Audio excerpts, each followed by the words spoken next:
Hello friends welcome back to my mini blog.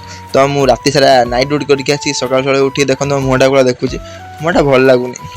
तो एबे चलली मु रोसई करने को। तो मु रोसई अच्छे शिखिनी खाली भातटा को घांटार अच्छे आप तो सब जानते मु घांटे को भाया तापर मो घांटी अभियान सफल है सफल हिसाब से बालकुनी ठिया बस भाविली घंटा घुंटी तो सरीगला एबे कौन करवा आइडिया एबे जा गाधेवा को। चलतु चलतु गाधे पलि आसवा। तो मुझे गाधे आसी पैंट सार्ट पिंधि फ्रेश हो गली कौन मुंडा न कुंडे हम मुंडा भी कुंडा पड़ो ना ए मुंडा कुंडार व्यस्त।